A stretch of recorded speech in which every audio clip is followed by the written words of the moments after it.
Mastering 2. Okay, so to continue on, there's a couple more things that we have to consider in mastering. So we got our mixes sounding a little better. We've got them sounding more at the same level of each other so that we don't have to go and turn the volume up between mixes. And we want to kind of get them to sound cohesive, like they were actually meant to be together, which makes it kind of difficult in this circumstance because we got two very different genres and such, and totally different recordings. But another thing that we do in the mastering process is we need to do our fades. And so at the end of the Night Train here,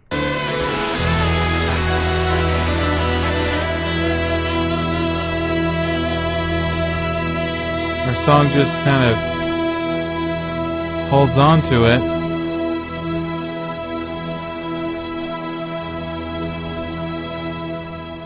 Kind of suddenly stops there. So what we're going to do is put some fading in here. And we're going to make our song fade out a little bit more.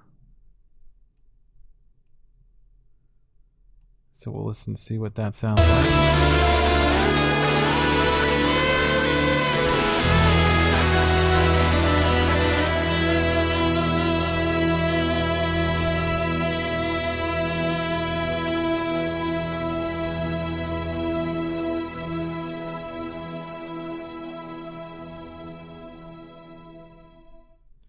Okay, so you can hear how that kind of nicely fades it out. Now, one of the cool things is that we can actually do our fade. We could change what we're doing, and we could say, you know what, I want our fade to be during this whole the night train, the night train part.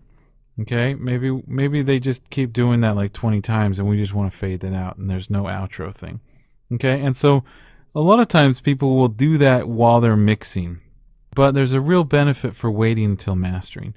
And that's because if you do it while you're mixing and you've got your drums and your bass and everything kind of fading out together, then when you go into the mastering phase, a lot of the processing you're doing is really making the drums and bass and everything just more punchy, your whole mix and everything like that. And so if you fade that out, then now you're not hitting the compressor and the limiter.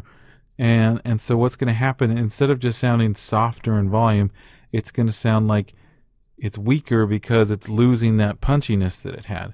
And so the best thing to do is to keep it at full volume and let the mastering engineer get that punchiness there and then do the fade after that. So now you've got this punchiness happening, and now the level of that is going down. It's not sounding weaker or anything like that. It's just sounding like the level's going down. So here's what this would sound like if we were fading out in the middle of this ending part. Actually, let's actually make it so it's the right spot. There we go. Train, waiting for the night train to Cairo.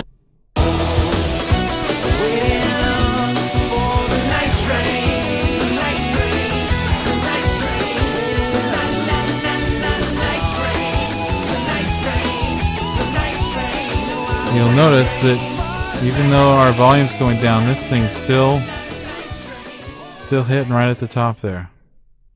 Okay?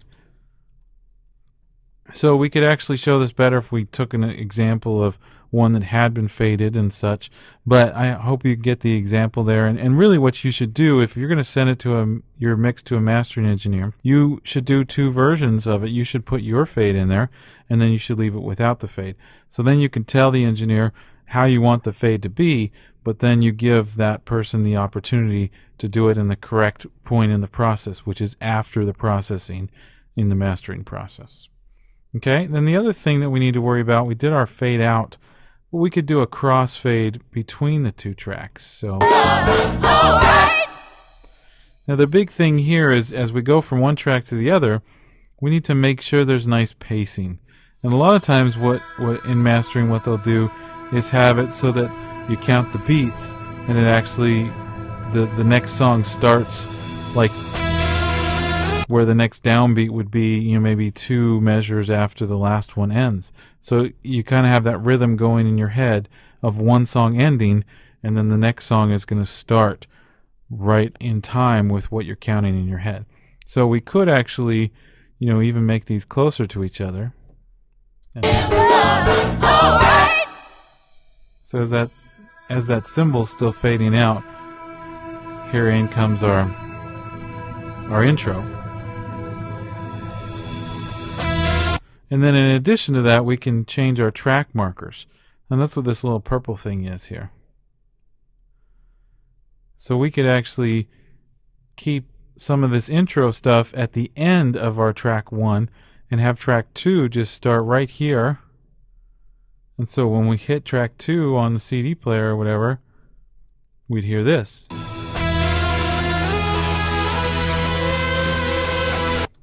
But when we listen to the end of track 1, this would all be part of track 1 still.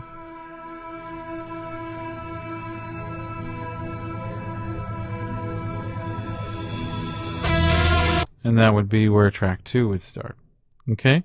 And so we're going to keep that like that just so we can kind of demonstrate that as we put it. And that's what we would do if we had a big long live performance, would be just one track there. We could actually go in and put these track markers there so that on the CD it comes out as separate tracks, even though when we import it in it's just one audio file. But then we put it on the CD and you can jump to different spots on the song. Okay, but that's mastering 2, and we'll move on to burning a disc in the next video.